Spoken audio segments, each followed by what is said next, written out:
I remember when I was in New York starving and I couldn't even afford rent for an apartment. I had to sleep on people's couches for a while because I had no money. And I remember saying to God or whoever, if I can make a living as a writer, I promise you I will write every day. So I made this deal with the universe, and now I'm stuck with it. If you got something, let it rip. I'm never going to do this again. Everybody grapples with this idea that you're really a fraud. Like, I'm alive. And that's when it clicked with me. I thought, these are not superheroes. These are just men that can do super things. This is Matt Del Negro, and you are listening to the new stripped down 10,000 Nos. There are a couple of intros today because we shot this interview in a very unique space. You're going to hear about that in a second. But first, I want to give you a little of the pedigree of today's guest. Tom Fontana, I know as our showrunner on City on a Hill on Showtime, but he was also the creator and showrunner of Oz, Copper, The Jury, The Beat, The Bedford Diaries, The Philanthropist. He was the showrunner on Homicide, Life on the Street. He's got a great story about how he and Barry Levinson teamed up for that. He's also got a great story of how he started as a playwright, and then Bruce Paltrow gave him an opportunity to write on St. Elsewhere. He's won 3 Emmy Awards, 4 Peabody Awards, 3 Writers Guild Awards, 4 Television Critics Association Awards, the Cable Ace Award, the Humanitas Prize, an Edgar Award. He was Austin Film Festival's Outstanding Television Writer Award. He won that. He's just the best of the best and a great guy, as you're about to hear. If you're listening on audio only and you want to skip forward about a minute or two, you can. If you want to listen to what I'm about to show people who are watching on YouTube about the space where we did this interview, feel free to stick around, and here it is. Welcome back to 10,000 Nos. We got a special episode today. As you can see, we're shooting here on location with our guest, Tom Fontana. I don't want to show him before you get to actually see him in the interview, but we've got Adam Smith Jr. from the Brownstone class helped out. We've got Connor from Buffalo State helped out, and we're in this beautiful, beautiful space. It was originally a public library. In 1887, it was, I believe, gifted to the city by the Vanderbilts. And as you can see from the stairwell, it's full of all kind of art. And I'm going to take you downstairs. We've got Dean Winters, great actor. You may know him from the Mayhem commercials, but really we know him from Oz, which Tom did, and we talk all about that in the interview. We're going on down here. This is a building in Manhattan that Tom owns, and it is a residence. It is that library where we're going to be doing the interview, and it is also, he does play readings there. He mentors people. We talk all about his mentorship, but it's just an unbelievable place, and this is in the middle of Manhattan, which is crazy. I'm down here now, and we've got the writers' rooms. This is an entire working place. We've got the lobby here, and as we go back, for example, when we were working on City on a Hill, the writing staff would be in these rooms right here, right in there. It's a pretty amazing place. It's kind of unprecedented. And like I said, it used to be a public library. Jorge Zamacona would sit in there and write. Got a bathroom right there. And we've got Sam over here. He is the man with the plan who hooks everything up.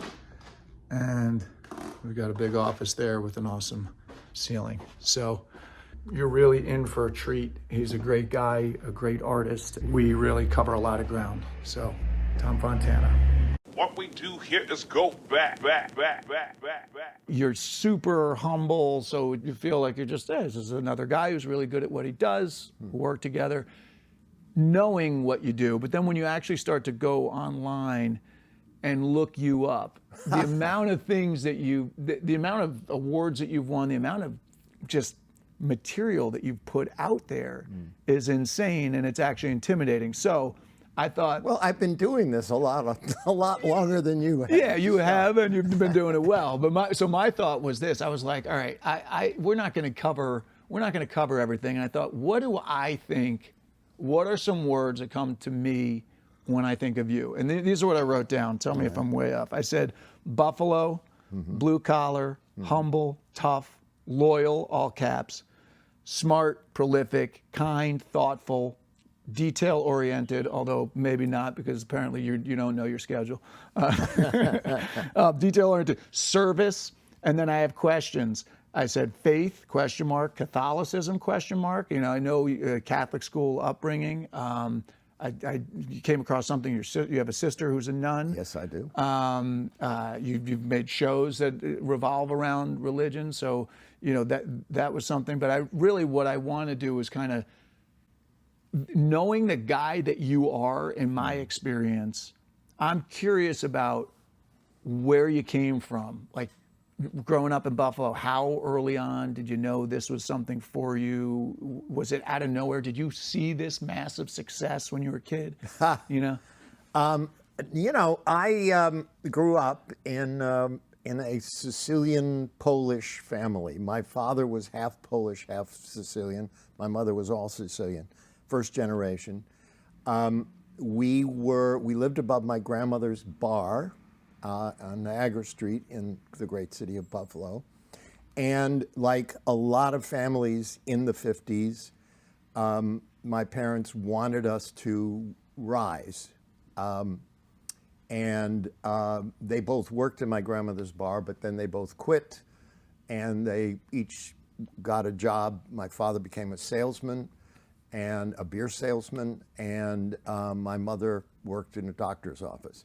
So we were always conscious of the fact that they were working for us to make our lives better than theirs was, even though they had a relatively good life, but they wanted us to be middle class, and they achieved that. We eventually bought our own house, and so there was always a sense of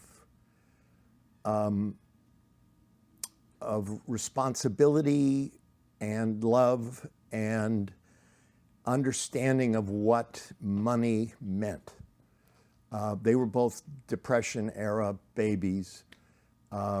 And so it's not that they were obsessed with money, but they understood the value of it, the good and the downside of money. And they gave that to all of us. And there's 5 of us, 5 siblings. And so, yeah, so I came from really great values. And, you know, Buffalo in the 50s was still a very successful city. It only started to slide toward the end of the 50s into the 60s. So it was a great place to grow up. And did you? First of all, I'm not shocked to hear that at all, because your values are completely intact with all you've done. It just feels like if I met you on a street corner, I wouldn't know that all of this existed. I wouldn't know, because you don't carry that on your sleeve. How early on did you find writing, or did you even think that this was even something that was on the radar? My parents, who weren't particularly theatrically minded at all, took us to see a play at what was then the Studio Theater, and it was Alice in Wonderland. So, I mean, I was a little kid, and I remember this big rabbit coming down the aisle and me just being absolutely blown away by that. And I went home that night and I started writing dialogue, though I didn't know that's what it was called, and I just started writing. And I've been writing dialogue ever since. So about how old were you? I was probably 8, maybe younger, maybe a little older. I'm laughing as I'm thinking of this image. I'm going like, the guy that created Oz was inspired by a big rabbit. And you started doing that, and were you writing plays that early on? I was writing plays, and we had a tape machine, I got my friends to all come and read the plays that I was writing. We taped them all, and When you were I was how old? producing Still, and writing. You were doing it all right back from, then. right from the get-go. Like still in elementary school, or yeah, you're talking, elementary really? school. No, by high school that all seemed sort of childish. But then I was writing plays, Yeah. because then I knew what. And were they getting produced? Were they? I had one in high school. One play was produced by my high school, and then when I went to college, then I was studying theater, and so I had more plays produced. Then. And was that like a normal thing that they would produce a student's play, or was that a special There was thing? always the one play, the senior play that they usually did some seniors play. Okay. Yeah. And that was at the time that you were on the crew team at that point. So yes. So you were like an athlete and an artist. I would not call me an athlete. I definitely was not an athlete. I was, the rowing was the Fontana rite of passage into manhood. My father was an oarsman when he was in high school, and then became a coach over the years. And so, it was expected that I go down there and give it a try, but I sucked. I totally sucked. Did you do it all 4 years? Of high school? No. I had the moment with my dad where I said, I think I need to concentrate on something else. Also, I was not a particularly good student. I was in high school. You that. Yeah, I went to a Jesuit high school in the Canisius. Canisius. By the way, I hate to interrupt anybody, but did you ever get jug? Oh Judgment? my God! Is it my jug? God. Is that what jug? it is? Yes. Yeah. Justice under God. Yeah, justice under God. Yeah. I texted a buddy of mine. I'm like, you went to Canisius, right? He goes, yeah. He goes, ask him if he ever got jug. Oh yeah. Oh yeah. The thing about jug, since we're on it, is the thing about the Jesuits is it really helped me establish the discipline that I still have today, because I get up, as you know, 5 o'clock every morning to write, no matter if I'm hungover, flu-ridden, it doesn't matter. I'm set at the desk at 5 o'clock, and part of it comes from Jug, because you sat in this room for an hour writing the same phrase over and over and over again, and it taught me a sense of no, you just got to stay here an hour and write this stupid phrase over and over again, and so I in a way. I give credit to Jug for giving me. That's amazing. We got to shout out Steve May, my buddy. He goes, I'm like, Canisius, right? That's hysterical. That's, wow.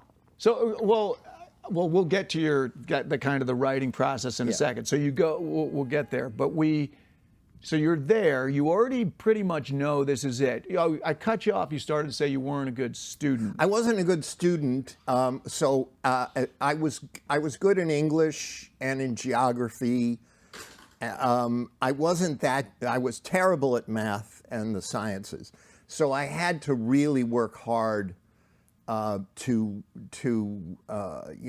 remedial class in math every day after school.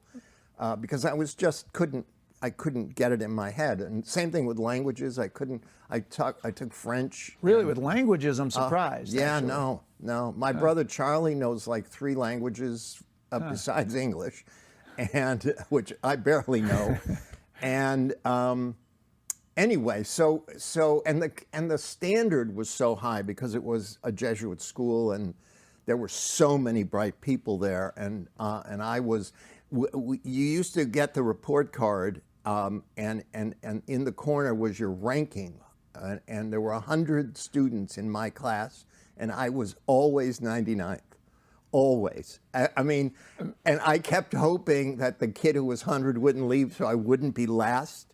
You know what I mean? Yeah. So how were your parents with? I mean, it's. I literally have it down on my list of things to ask you where you're a good student, because when you think of the volume of work you've put out there, and then you think about our educational system and what it's teaching and what it's training people for, and sometimes you go, is it really train? You know, Well, I mean, the discipline's great. Yeah, the discipline was great. I'll tell you, one of my brothers was a genius, is a genius, but was determined to be a genius, and he went to the very, very impressive Catholic school for gifted children, and one time he won the math award, and here I was barely able to add 2 and 2. And I remember saying to my parents, being very upset, not because he had won this award, but because I was so stupid. And my parents were really great because first of all, they said, look, we don't know where he got this. We were terrible in math also. Yeah. But the most important thing they said was, you will find the thing you're good at. And that's what you need to concentrate on.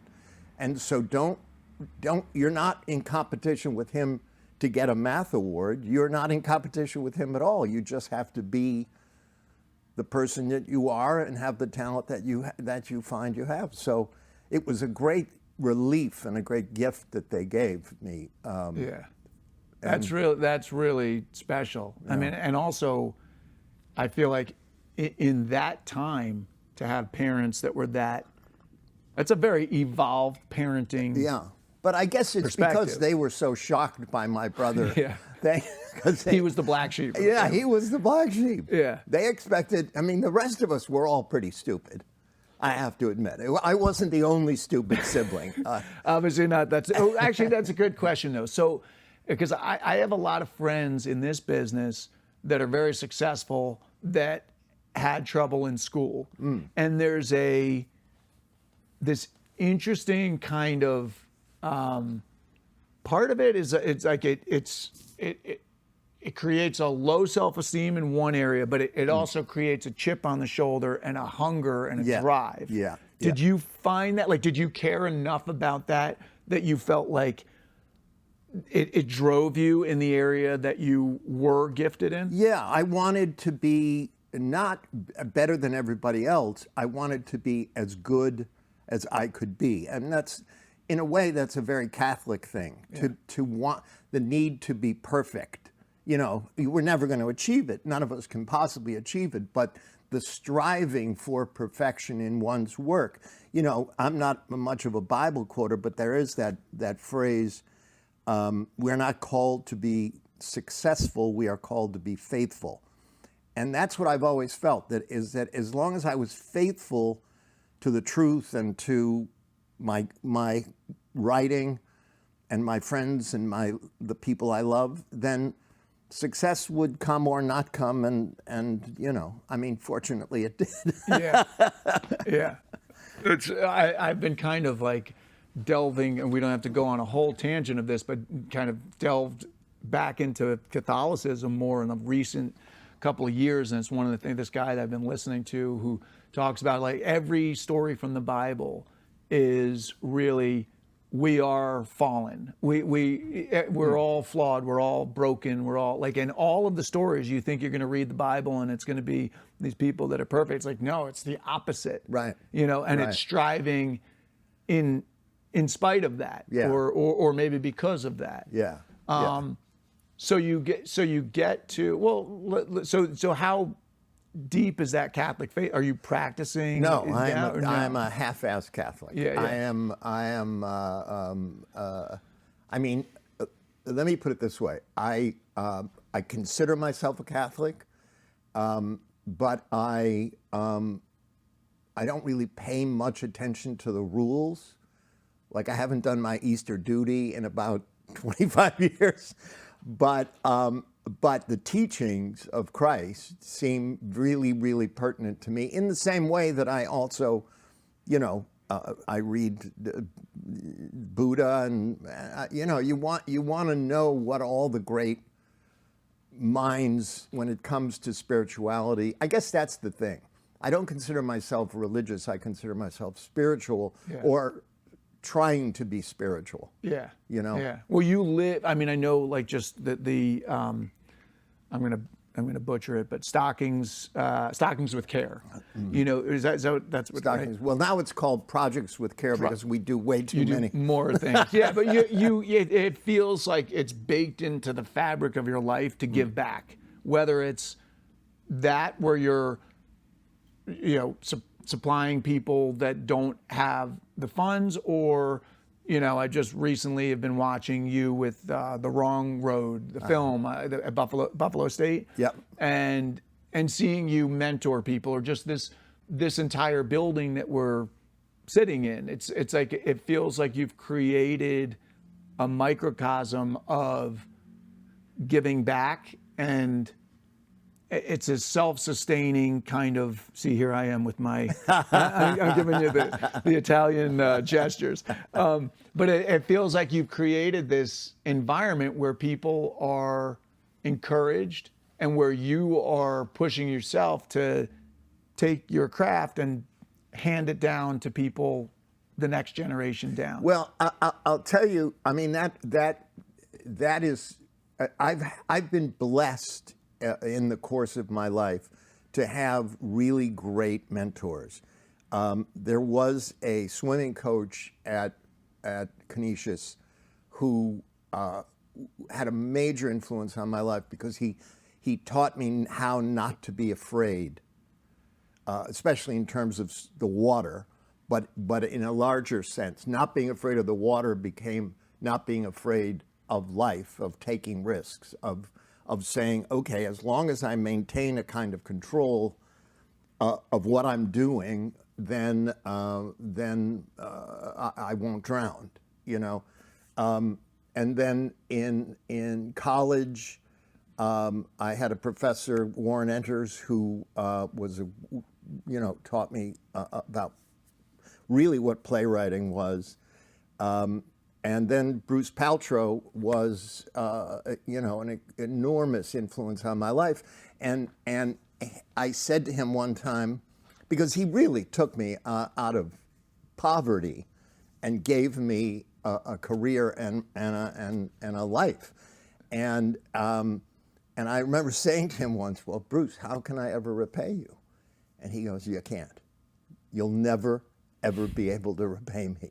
And I was like, what? And he goes, just give it to somebody else. And that has been a guiding principle of my life. I've been so blessed that it would be incredibly selfish of me to go, no, I don't, everybody else stay away from me. And there are a lot of people in our business who are like that, which I find very difficult to understand. Yeah. Yeah. What was the, I don't really think I know the story of how you and Bruce connected. Was it at Williamstown? Did you have a play at Williamstown? Yeah, what happened was I had a play being done by the Second Company, which was a company of young actors. David Hyde Pierce was in it, and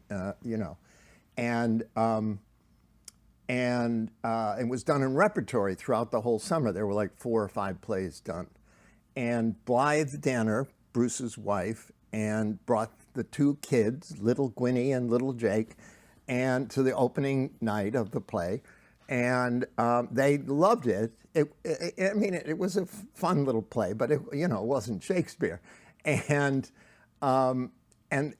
Blythe said to Bruce, "You really should go see Tom's play," and their house was the house they'd rented that summer was down the driveway for the house that they rented past the theater that my play was being done in. So every day coming and going, he had to pass the theater. And every time I saw him, he'd go, I'm going to come and see your play. I'm going to come and see your play. And I'd be like, Bruce, because I had no interest in television or anything, And how much older was he than you? Probably about 10, maybe even 15 years older than that. Just trying to get a picture of him. And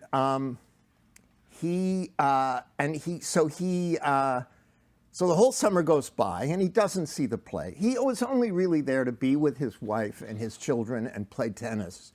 He didn't really want to go to see a lot of plays. And the summer ended and Blythe was so pissed off at him for not seeing the play that she was like, well, you have to give Tom a job on St. Elsewhere. And it was just starting. The series was just starting. And he said, all right, I'll give him a script. And that's how I started in television. So he never saw the play. Never saw the play. And if he had seen the play, he would never have hired me. So, and I always say to young writers, don't be too ambitious. Don't be too aggressive. It's okay. It's okay, Okay, so you go work for him. He brings you. Do you go out to LA? I go out to LA just to write one episode. And and the great thing about Bruce was that he had no bullshit level. I mean, he would not go, oh, this was a nice try. He would go, you know what doesn't work about this script, and he would just tell you, Yeah. And you wanted that, I wanted that because I had no idea what I was doing, writing television. How did I know how to write television? So he was not only was generous, but he was really understood what a good television script was. And he kept saying to me, if I would try to write a scene and it would be like something I'd seen on TV before. St. Elsewhere was a medical show, and there had been a lot of medical shows. So I was like imitating Dr. Welby or whatever, And he would say, I'm paying retail and you're giving me wholesale. And so he kept going, challenge us. And so that's when I was like, okay. And fortunately, we were at MTM, the Mary Tyler Moore Company. Okay. And they were doing all those great half-hour comedies, Newhart, Mary Tyler Moore Show, Rhoda, all those. But they also did Lou Grant and some really good hour dramas. So the place was a writer's studio. It was the first studio I ever worked at, and I thought they were all like that. Right. And fool that I was. Yeah. And he wasn't a writer himself, though, right? Yeah, no, he wrote. He wrote also. He was a director and a writer and a producer. Yeah. So he's he wrote the White Shadow. He created the White Shadow. Oh, he did. I didn't know that. Yeah. I used to watch that. I mean, I remember being a kid and watching that, and at the time I was so into sports, I remember just being like, oh, it's basketball, and then I'd be like, why are they talking so much? And they'd only be like this much basketball, and then all talk, and I was like really young. I didn't know that he created that. Yeah. So, okay, so you do that. He kind of mentors you, teaches you how to write for television. You're still writing plays along the line, though. Yeah. When do you and Barry Levinson connect? How, like you're in your 20s still when you're working with Bruce? 20s, early 30s. And it wasn't until I was 40 or 41 that I had left California because I wasn't really in love with California. Yeah. Specifically Los Angeles. I wasn't in love with any part of it. It made no sense to me. And I wanted to come back to New York. I loved New York, and I just wanted to come east. So I left Los Angeles, and everyone said, you'll never work in TV again because there is no TV in New York. And I was like, fine, I'll go write epic poems and about Ulysses or something. I don't know. I'll figure something out. So as it turned out, we started to do TV here, and then Dick Wolf was here, and so it started to generate. But I was kind of taking time off. And I got a call from my agent saying, well, Barry Levinson wants to meet with you. He's got an idea for a TV series based on a book by David Simon called Homicide: A Year in the Killing Streets. And I said, well, it's a cop show? And they were like, yeah. And I said, do I really want to do a cop show? Hill Street Blues, one of the great, how do you compete with Hill Street Blues? But they convinced me, and I flew back to Los Angeles, and Barry was shooting a movie, so I was only seeing him we'd have Little snippets. 5-minute conversation, then he'd direct, and we have another. And he said to me, I want to do a cop show with no gun battles and no car chases. And I said, that's not possible. I'll do it with you. Because it seemed so outrageous. And it was NBC, who I had a relationship, Warren Littlefield, so I jumped on, and we've been partners ever since. Wow. How many episodes of that, or how many seasons of that? That went for a long... Yeah, it was a while. 6, maybe? 6? Yeah. And that was in the 90s. That was like early 90s. Yeah. And then when does Oz come out? Oz... I they was doing overlap? Oz, I was doing Oz and Homicide simultaneously, though much later. I mean, Oz started much later because HBO, decided to get into our drama much later than. But I'm terrible. Right. with No, years. I think it. My recollection was Oz was like a kind of late 90s. Mm-hmm. If I had to guess, was, like 97-ish. Yeah. It started 98. Yeah, that sounds right. That sounds right. And then we were into the 2000s. Yeah, and into early 2000s. Right. And now the question with Oz is, it is this kind of, it's one of those zeitgeist shows that people, it's kind of like the Harley Davidson brand, how people have the tattoo even though they don't even have a motorcycle. I feel like Oz is like its own thing. Did you know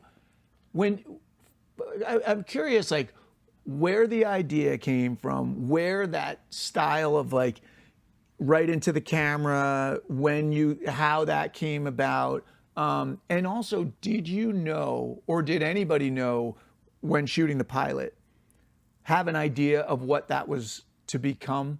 Did you feel like we're doing something special here? Well, to answer that question first, the whole first season while we were shooting the show, because we didn't actually do a pilot. You had it picked up. Yeah. Okay. Yeah. But we literally would shoot a scene, and we'd all go, "Oh man, they're never going to let us put this on the air." And then we'd go like, "This is doomed." But we were having such a great time making the show that we didn't care. We were like, "Fuck it," Yeah. And they actually, and HBO came to me and said early on, we need you to shoot scenes for the airplane, and they can't have all the swearing and all the sex. Yeah. And I said, well, all I could do is Sister Peter Marie, Rita Moreno's character sitting alone in her office. I go, or do a 2-minute trailer for an episode. Yeah. I said, so we actually shot one scene, and I don't know if I can swear. Can I swear? Oh, yeah, you can Okay. swear. By the way, are you guys low on battery or something, or you're okay? We have backups. Okay, we'll go. Okay. Right. So, yeah. So I say, okay, well, we'll shoot a scene, knowing that, okay, so the scene was out of BC, and he's like, "Fuck you, you cocksucker, I'm gonna suck your dick and bite your head off," and he goes, it was like 100 terrible words. And I said, okay, and that was the scene as written, and then I said, now we're gonna do it, and I said, go over to Ottawali, and I go, and he goes, okay. And action, he goes, "Hey now, stop it." Okay. And I sent the film to HBO, and they went, "Yeah, okay, never mind. It won't be on airplane." Won't be on airplane. I was like, yeah, so what are you going to do? Yeah, that seems like a tough subject matter for anything in the airplanes. Yeah. Although now I do feel like I'm flying and like someone will be watching something 2 seats up, and I'm like, oh my God, I can't believe they have this on the thing, and other people are with kids around watching it. Yeah. But that's funny. Okay, so to go backwards, what happened was I had wanted to do a show. Well, let me put it this way. The thing about Homicide was we would, not always, but sometimes actually catch the bad guy and send them off to prison. We sort of prided ourselves on not always catching the bad guy. So, but I thought, well, what happens to them? And there was a chapter in David Simon's book about a prison riot that the homicide guys had to investigate. So I wrote an episode based on that, on the stories there. And what we did was we used actors, including Dean Winters, who had been murderers and were in the prison. We just brought them all back. So they were populating the prison, right? And anyway, I wrote this episode, and we all thought it was, it played pretty well. And so I was really going like, maybe a prison show, maybe a prison. And of course, I pitched it to the broadcast networks, and they hated it. They were like, where's the humor? Where's the heart? This is horrible what you want to do. And I was like, okay. And then a friend of mine, Rob Keneally, he was at HBO, and Chris Albrecht said, we're thinking maybe we do well with our prison documentaries. We're thinking maybe the first drama series should be a prison show. And he went, I got the guy. And he literally went and called me into the hallway and called me and said, get your ass to Los Angeles. There's someone stupid enough to do your television show. And that's how we got to do Oz. Wow. Yeah. Yeah. Wow, that's a cool story. Yeah. I didn't know that. I didn't realize that Dean was a crossover. Yeah. That's really cool. Well, when we did Oz, that character was a different character. Okay. Yeah. I didn't use any of the NBC characters on Oz. Because you couldn't legal. Yeah. Okay. But I like that that's where it came from. Yeah. Which that's what I was curious about.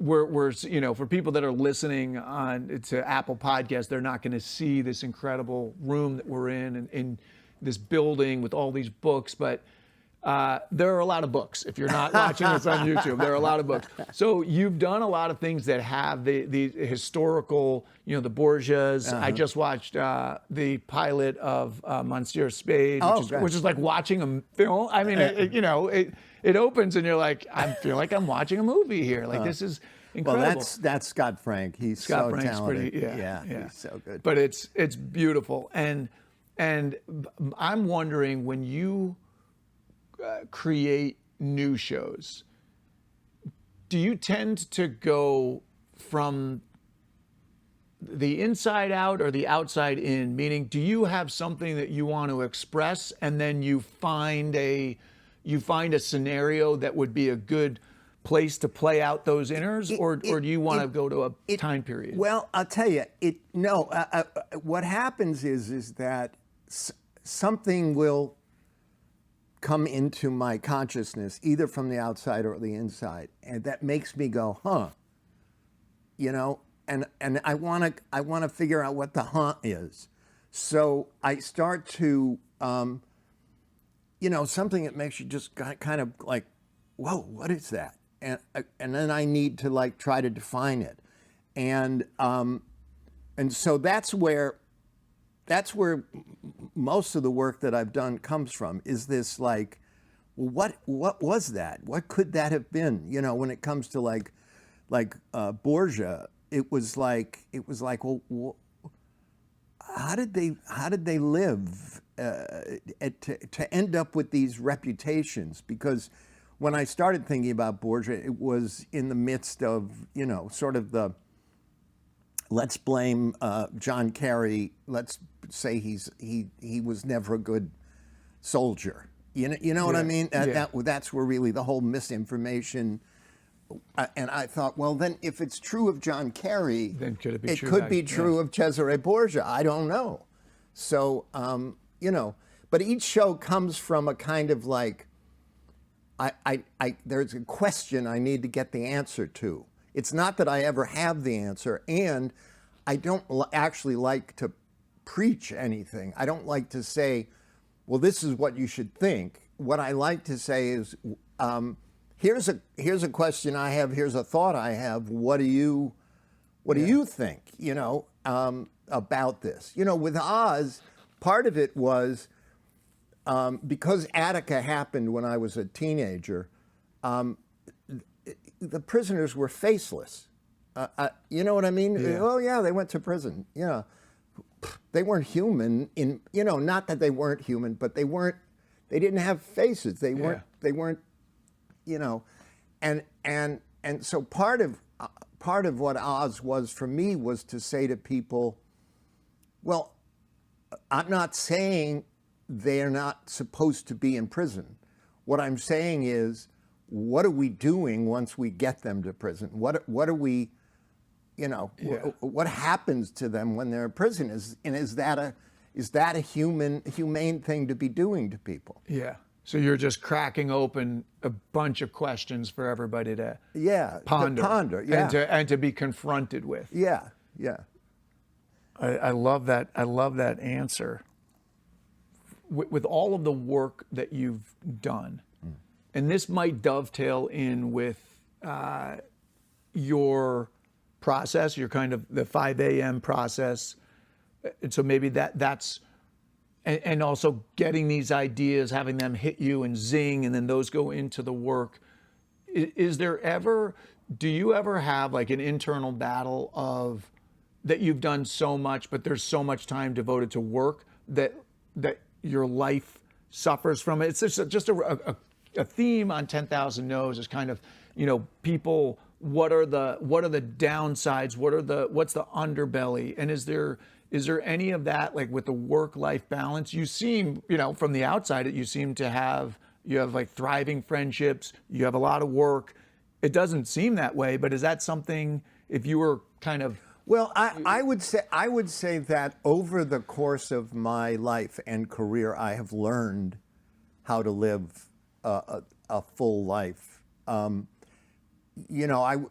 was married to Sagan for 12 years, and at that particular time, it was when I was like very like television. I don't know what I'm doing. And I was working, and I neglected the marriage to a certain extent, which was partially what caused it for us to get a divorce.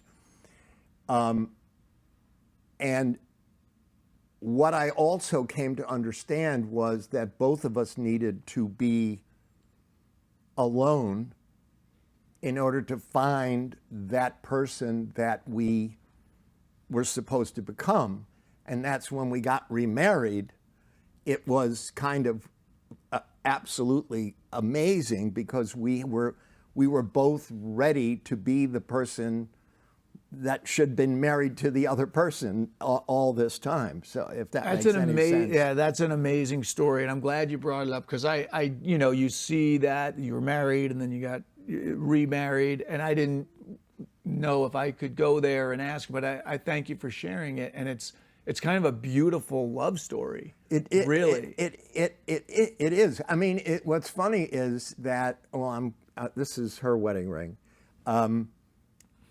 When we decided to get remarried, I said, Sagan, I still have the wedding ring. And she said, well, so do I.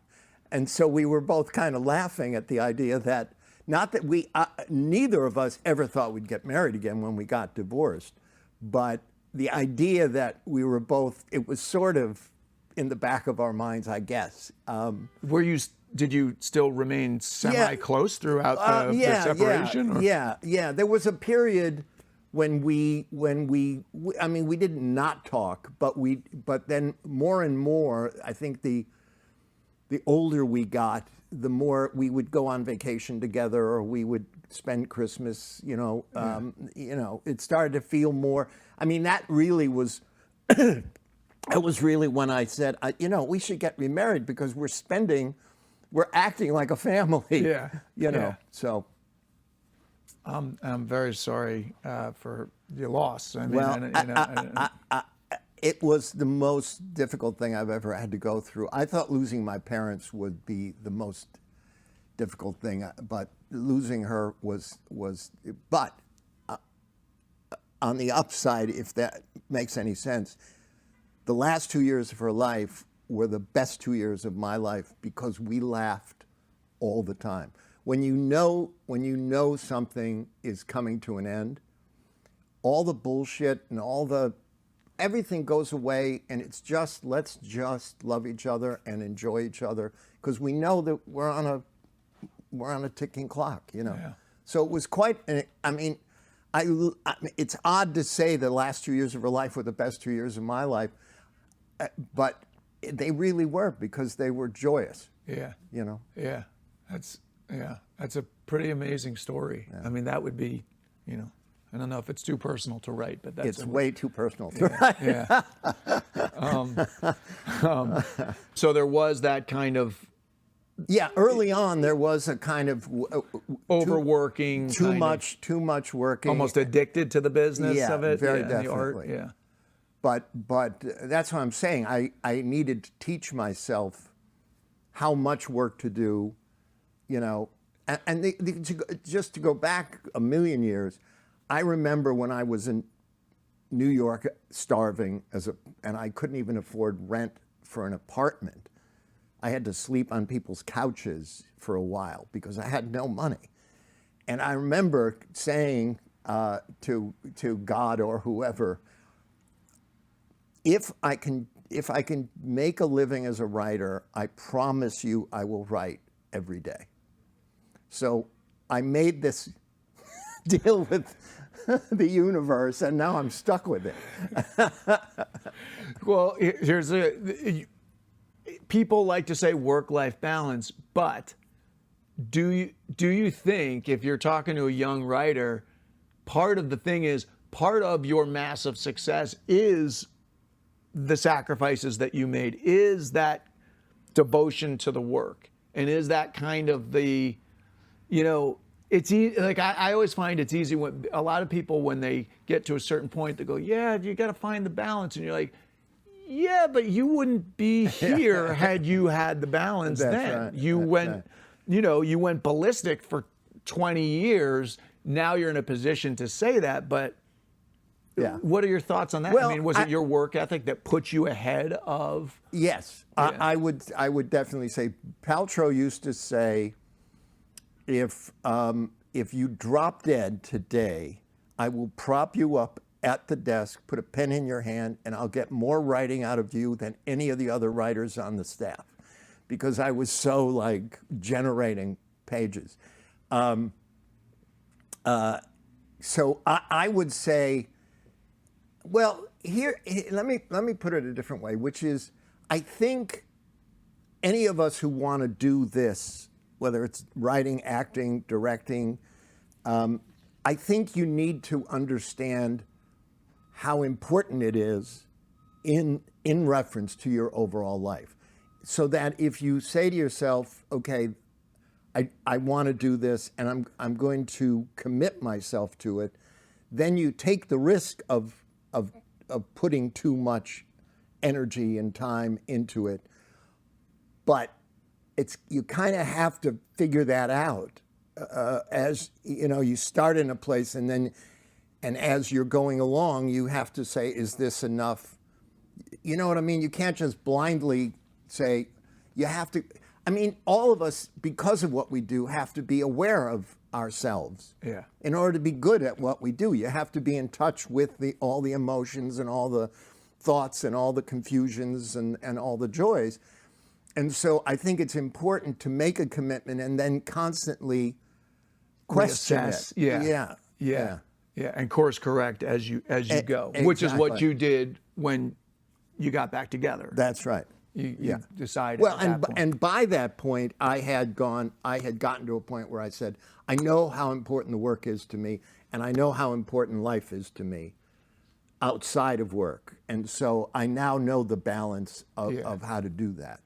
And do you feel you've gotten more efficient? I mean, was that 5 a.m. protocol that you did, that was always in place all the way through? What is that exactly? If you could, you know, from 5 a.m. till when? Always till set time? Is it pencils down at a certain time? No, or? I mean, it depends. If I'm starting something new, then it's like, who knows how long, you know. I've written 12 hours, which is almost like being on drugs, because you start writing and it's 5 o'clock in the morning, and then you kind of look up every once in a while and go, oh, the sun's up. And then you're writing, and then you look up and, oh, the sun went down. You know what I mean? Because you're in that place that we all go to work. To work, yeah. But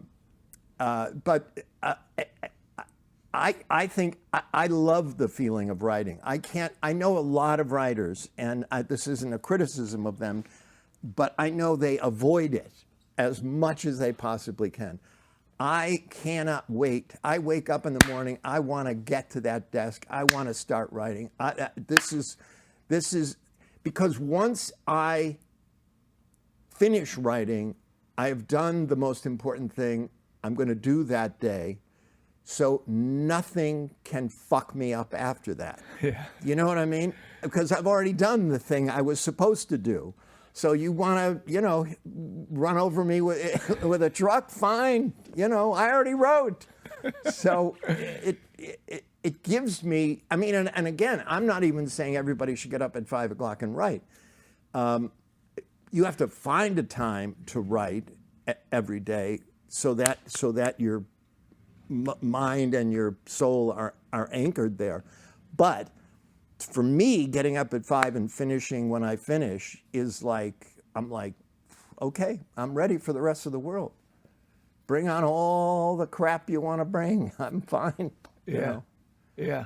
And what's your relationship to failure, bad writing? You talked about your swimming coach getting you over fear. When you're writing, say 12 hours, I'm imagining a good amount of it, if you listen to most writers, a good amount of it might be shit. Crap. Maybe your shit's not shit. Maybe your shit is my goal. But I would imagine that there's a lot that you look back and go, no, that's not gonna. Are you just completely detached from that and you kind of allow yourself to just flow and the process at this point? I think yes. By this point, I'm already editing as I'm writing, whereas back in the day I was writing, and then going back and rewriting, and rewriting. Now I do less rewriting because I go like, oh no, that's shit. Boop, boop, boop, come back. Yeah. It's a much different process than So are it you was. putting out your volume of work, putting out even more now than you were back then? Or is it? You know what it is? It's more varied now because, like right now, I'm writing a short story, and so I think I'm still putting out the same amount. I'm just putting it out in different forms. Yeah. Yeah. That's cool. Because you're such a mentor, because you're so good to the people that are coming up, if you had to give any advice to someone coming out of school or someone maybe even younger than that, someone thinking about doing this, whether it's as a writer, an actor, because I feel like it's all, different parts of the same thing. Sure. Yeah. What's the wisdom you've come to at this point? The only thing I could say is to try to know why you would want to do this, because it is so hard, and it seems to be only getting harder. Because, like, for example, with a writer, I would say, do you want to write Marvel blockbuster movies, or do you want to write something very personal that about something you need to say about life? Because that's two different careers,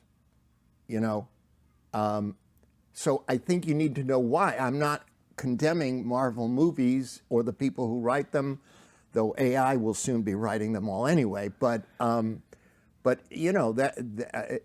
if that's what excites you, I have a friend who loves to write horror movies, and I'm like, I can't even watch a horror movie. There's too much horror in the day-to-day life for me to sit in and watch somebody going down a hallway getting stabbed. So but that's what he loves to write, and they're very popular horror movies. Everybody wants to, except me, wants to go see horror movies. So that's what I'm saying. The why. Why would you want to get into this? And if you can understand that, then it'll help you define your career, in a way. And that doesn't even mean, like, for example, for an actor, I want to do Shakespeare and Chekhov, and I want to do, great television and great films. Absolutely terrific. But if they offer you a commercial and you can make a shitload of money, take the fucking commercial. It doesn't have to be like, this is all I'm going to commit myself to. Because every time I've faced a door and opened it, it has made my life and my career better, and so I wanted to be a playwright. That's really all I wanted to do. Well, I'm not a playwright. I mean, I still write plays, but I'm a writer, which is a much better thing to be, I think, in 2024. Well, what, in that metaphor of the opening of the door, what was the door that you opened there? Or was that the door that Paltrow opened for you? Yes, it was the door that Paltrow opened. Yeah. I dare you to open that door, Tom. Yeah.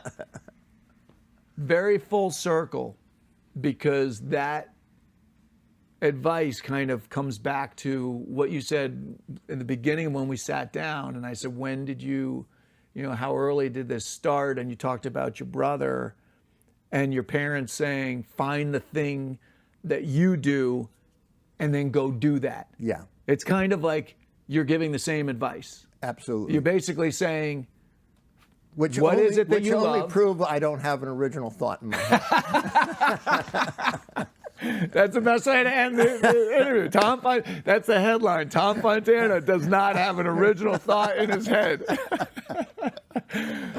Tom, thank you for sitting down with me. It's awesome. Good to see you again. Great to see you too. And I'm so glad you're going to do this series. All right, that is it. Thank you to today's special guest, and thank you for listening or watching. However you got to us, we hope you enjoyed it.